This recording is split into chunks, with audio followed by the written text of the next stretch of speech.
Hello guys, you are all welcome to Rohit Jhajhra chemistry. I hope काफ़ी स्वस्थ होंगे and safe होंगे। तो लास्ट लेक्चर में हमने देखा था कि डेंसिटी का फॉर्मूला और रिलेटिवली डेंसिटी क्या होती है।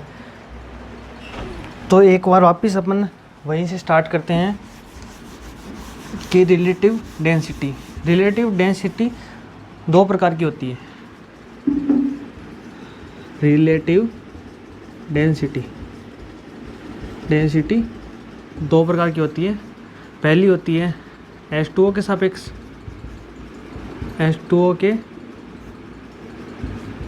सापेक्ष, और दूसरी होती है H2 गैस के सापेक्ष। फिर अपन ने फॉर्मूला डिराइव किया था कि D = PM/RT मोलिकुलर वेट। और इसमें अपन ने मतलब कि स्पेसिफिक डेंसिटी H2 वाली क्या होती है, स्पेसिफिक डेंसिटी, और वो होती है वेपर डेंसिटी VD, जिसको अपन यहाँ पे डिनोट किया था VD वेपर डेंसिटी। और इसका एक फॉर्मूला निकाला था, VD क्या होता है, molecular weight of gas divide by 2। और स्पेसिफिक डेंसिटी का क्या फॉर्मूला होता है कि किसी भी पदार्थ का घनत्व है, किसी भी पदार्थ का घनत्व है और अपॉन पानी का घनत्व है, पानी की डेंसिटी ऑफ H2O। और सामान्यतः पानी का घनत्व क्या होता है, 1 होता है। तो अब अपन एक क्वेश्चन की बात करते हैं, ठीक है। इतना तो अपन ने कर लिया था और 4-5 फॉर्मूले लिखे थे लास्ट के अंदर। और अब अपन एक क्वेश्चन करते हैं कि एक द्रव है Hg, मरकरी है ना, एक मरकरी की अपन को डेंसिटी दी हुई है कि 13.6 ग्राम प्रति ml।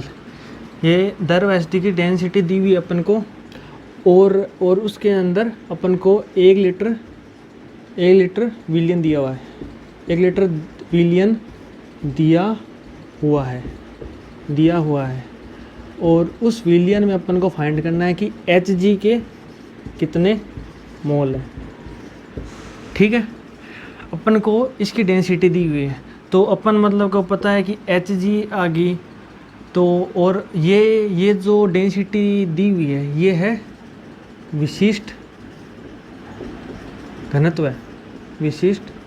घनत्व ये क्या, स्पेसिफिक डेंसिटी दी हुई है अपन को 13.6 ग्राम प्रति ml। तो विशिष्ट घनत्व का फॉर्मूला लगाते हैं, कि डेंसिटी ऑफ Hg, मतलब कि पदार्थ तो अपन को Hg दिया हुआ है और पानी का घनत्व कितना 1 होता है। ये अपन को कितना दिया, 13.6। तो मतलब डेंसिटी ऑफ Hg की क्या होगी, 13.6। और बेसिकली डेंसिटी का फॉर्मूला कहता है मास अपॉन वॉल्यूम। अपने पास डेंसिटी है, वॉल्यूम कितना, 1 लीटर है, 1 लीटर कितना का 100 ml। तो इसका मास कितना हो गया Hg का मास हो गया, डेंसिटी कितनी है 13.6, और इसका वॉल्यूम कितना गया 1000 ml, ठीक है। इसको काटने पे आ गया 13600, ठीक है। ये इतना आ गया मास इसका। तो अपन को पूछा क्या है, नंबर ऑफ Hg मोल कितने हैं, इसका मास तो कितना गया, इसका इतना, और Hg का मोलिकुलर वेट होता है 240। और इसको सॉल्व करते हैं। चलिए नेक्स्ट क्वेश्चन की बात करते हैं कि अपन को दिया हुआ है कि यदि HTP पर किसी गैस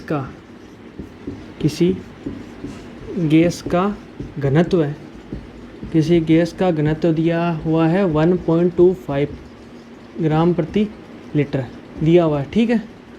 और अपन को फाइंड करना है कि वेपर डेंसिटी उसकी क्या है। तो चलिए इसको स्टार्ट करते हैं। अपन को दिया हुआ कि कोई भी गैस का घनत्व कितना है 1.25, और घनत्व क्या होता है, मास अपॉन वॉल्यूम। और मोलिकुलर वेट को क्या लिख सकते हैं, नहीं, मास को क्या लिख सकते हैं, मोलिकुलर वेट इनटू उसके मोलों की संख्या बटा V। और अपन मतलब कि इस n को नीचे लेके आ जाते हैं। तो मैं ये इसलिए बोल रहा हूँ कि ये नीचे लाने पर आपको पता चलेगा मैं ये नीचे क्यों लेके आया। V/N क्या होता है? V/N होता है STP पर वॉल्यूम, STP पर वॉल्यूम, और STP पर वॉल्यूम कितना है? 22.4 होता है, आपको पता है क्योंकि लास्ट लेक्चर में अपने देखा था। ये 1.25 है। यहाँ से मोलिकुलर वेट कितना आ गया? मोलिकुलर वेट हो गया 1.25 × 224, और अपन को पूछा कि वेपर डेंसिटी, तो वेपर डेंसिटी क्या होता है? मोलिकुलर वेट बटा 2, मोलिकुलर वेट बटा 2, और मोलिकुलर वेट कितना? 1.25 × 2.24 बटा 2। सोल्व करते हैं, आंसर आ जाएगा।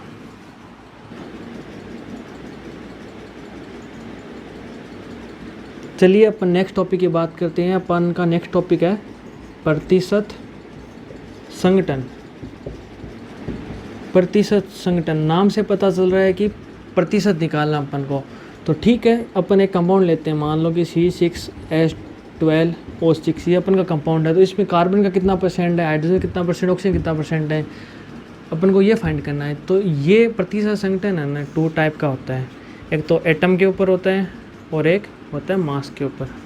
ठीक है, आपको जो इच्छा हो वहाँ से निकाल लेना आंसर, और जो सरल लगे वहाँ से कर लेना। ठीक है, तो ये अपन एटम का करते हैं। तो आपको पता है कि कार्बन के कितने एटम हैं? 6 एटम है, और टोटल एटम कितने हैं? 24, और प्रतिशत में 100 लगाते हैं। तो ये मतलब कि परसेंटेज ऑफ कार्बन आ गया। अपन को निकालना परसेंटेज ऑफ हाइड्रोजन। हाइड्रोजन कितने हैं? 12, और टोटल एटम कितने हैं? 24 इंटू। अब बात रही अपन मास को निकालते हैं। ये एटम वाला तो बड़ा ईजी है कि जितने एटम हैं उतने करो, टोटल नीचे डिवाइड में जितने भी एटम है वो लिख दो और इंटू 100 कर दो। पर मास वाला क्या है? मास वाला ये है कि 6 एटम है, मतलब परसेंटेज ऑफ C निकालते हैं। ठीक है, ये कार्बन कितने हैं? 6 हैं, और इसका मास कितना? 12 है। और वैसे का वैसा सेम टू सेम है ना, टोटल मास लिखना पड़ेगा अपन को। जैसे 12 + 12 × 1 + 6 ×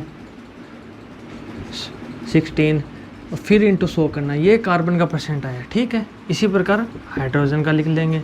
हाइड्रोजन कितना हो जाएगा? 12 × 1, ऐसे टोटल यही सेम टू सेम आ जाएगा, और इंटू 100। ये मतलब कि इस प्रकार से अपन प्रतिशत संघटन को एटम वाइज और मास वाइज अलग अलग निकाल सकते हैं। कार्बन का कितना, हाइड्रोजन कितना है। चलिए इसको इरेज करते हैं। चलिए एक इस पे बेस्ट एक क्वेश्चन करते हैं। क्वेश्चन से ज़्यादा समझ में आएगा कि अपन को एक क्वेश्चन दिया हुआ है कि एक सोडियम लवण है, सोडियम लवण है। ठीक है, अपन को दिया हुआ कि एक सोडियम लवण है, उसका द्रव्यमान प्रतिशत दिया हुआ है, द्रव्यमान प्रतिशत दिया हुआ है 7%। ठीक है, 7% दिया हुआ है, दिया हुआ है। ठीक है, अपन को फाइंड करना है कि इसका न्यूनतम आणविक द्रव्यमान क्या है, न्यूनतम आणविक द्रव्यमान क्या है। ठीक है, अपन को दिया हुआ कि एक सोडियम लवण है, उसका द्रव्यमान प्रतिशत इतना है, और अपन को फाइंड करना है कि न्यूनतम आणविक द्रव्यमान क्या है। ठीक है, तो चलिए इसको स्टार्ट करते हैं। अपन को दिया कि सोडियम लवण 7% है, इसका द्रव्यमान प्रतिशत 7% है। तो सोडियम कितना होता है? 23, और ये मतलब कि ये लवण में X एटम होंगे। ठीक है, X हो गए, और डिवाइड बाय अपन को टोटल मास करना पड़ेगा, और न्यूनतम रखना है तो डिवाइड बाय 1 करते हैं इंटू 100। ठीक है, नहीं 1 नहीं होगा, अपन को मास तो पता ही नहीं है। मास तो फाइंड करना है कि न्यूनतम कितना होगा। जब X मतलब कि 1 रख देंगे ना तो ये न्यूनतम आ जाएगा। क्यों आ जाएगा? क्योंकि अपन को मास ही फाइंड करना। न्यूनतम को कम होगा जब ये अधिकतम रखेंगे। ठीक है, ये अधिकतम रखेंगे तभी तो ये नीचे वाला न्यूनतम हो जाएगा। तो X को 1 रखते ही है ना, इसका मास आ जाएगा। मास कितना हो गया कि 23/7 इंटू 100, ये अपना आंसर हो गया। ठीक है,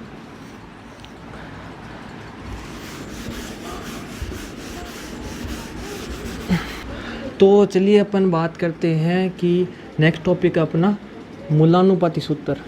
मूलानुपाती सूत्र और अणुसूत्र।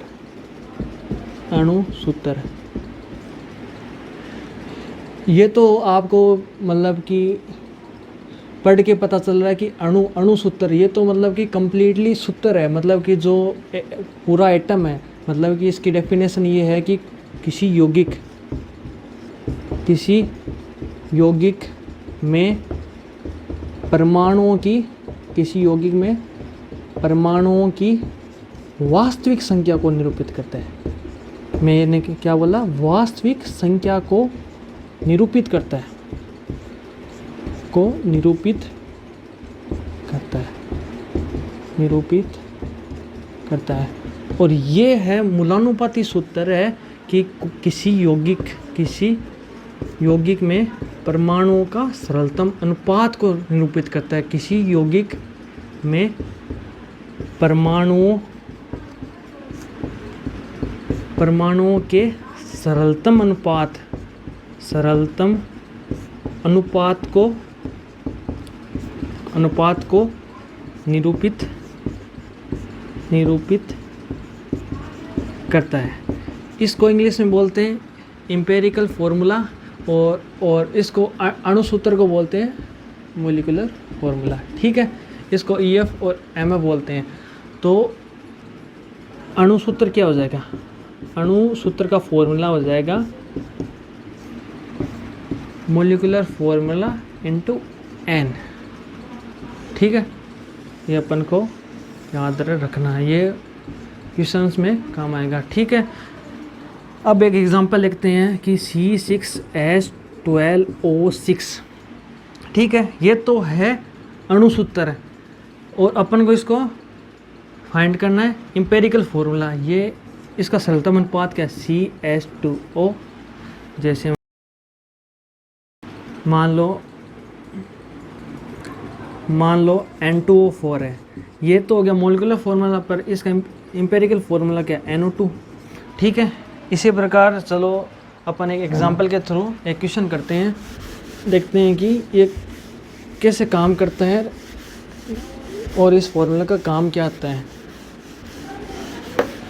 अपन को एक क्वेश्चन दिया हुआ है कि एक यौगिक है जिसमें नाइट्रोजन तो है 87.42% दिया हुआ है एंड हाइड्रोजन दिया हुआ है 12.56% दिया हुआ है और साथ में उस यौगिक का अणुभार दिया हुआ है 32।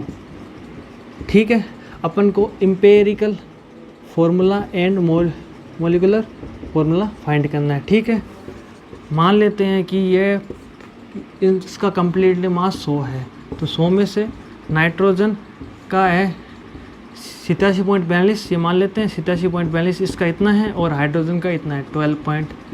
ठीक है, तो ये अपना मास माना, तो इसके मोल निकाल लेते हैं। तो 87.42/14 ये अप्रोक्सीमेटली आता है 6.02 अप्रोक्सीमेटली ये आता है। और मोल ऑफ हाइड्रोजन के निकाल लेते हैं यहाँ से, तो ये आ गया 12.56/1, तो ये इतना ही आ गया 12.56। तो अब इसका एम्पिरिकल फार्मूला निकाल लेते हैं। एम्पिरिकल फार्मूला क्या? सरलता अनुपात होता है इसका। तो ये पहले मोलों का अनुपात निकाल लेते हैं। मोलों का अनुपात आ गया 1:2। तो ये फार्मूला क्या बन गया? NH2। और अब अपन को मॉलिक्यूलर फार्मूला करना है। मॉलिक्यूलर फार्मूला के लिए अपन को N की जरूरत पड़ेगी।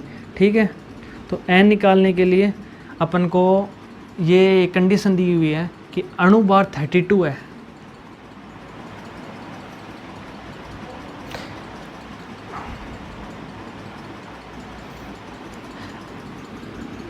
ठीक है, N दिया हुआ N है 32।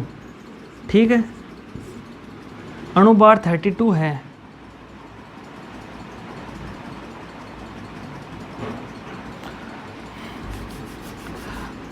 अपन को एक कंडीशन दी कि अणुभार 32 है, तो 32 अपॉन अणुभार कितना है? NH2 का कितना है 14 plus 2 into 1 is equal to n। तो ये n की वैल्यू कितनी आ गई 32/16, तो n की वैल्यू आ गई 2। ठीक है, n की वैल्यू 2 आ गई तो मॉलिक्यूलर फार्मूला क्या होता है, empirical formula into n। Empirical formula क्या है NH2, n की वैल्यू कितनी आ गई 2, NH4। ये अपन का मॉलिक्यूलर फार्मूला हो जाएगा।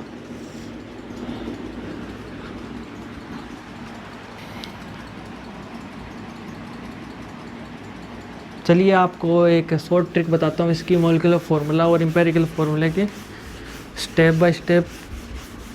एक शॉर्ट ट्रिक की क्या है, स्टेप ही मान लो। आपको स्टेप बताते हैं उसके शॉर्ट ट्रिक के। सबसे पहले ऐसे क्वेश्चन पूछे हैं तो आप मोल निकाल लीजिए। मोल के बाद में आप सरलतम रेशियो निकाल लीजिए, आप सरलतम अनुपात निकाल लीजिए। आप सरलतम अनुपात निकालने के बाद आप एम्पिरिकल फार्मूला निकाल लीजिए। एम्पिरिकल फार्मूला आने के बाद इसका जो मॉलिक्यूलर वेट है वो निकाल लीजिए। और ये आते ही आपको एक कंडीशन दी हुई होगी और इससे आप इजीली मॉलिक्यूलर फार्मूला निकाल सकते हो। तो thank you so much guys.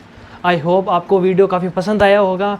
और मैंने अपने डिस्क्रिप्शन बॉक्स में लेक्चर नंबर 1 और लेक्चर नंबर 2 की लिंक दे दी है, और किसी ने नहीं देखा तो वो जाके देख लें। Thank you so much guys.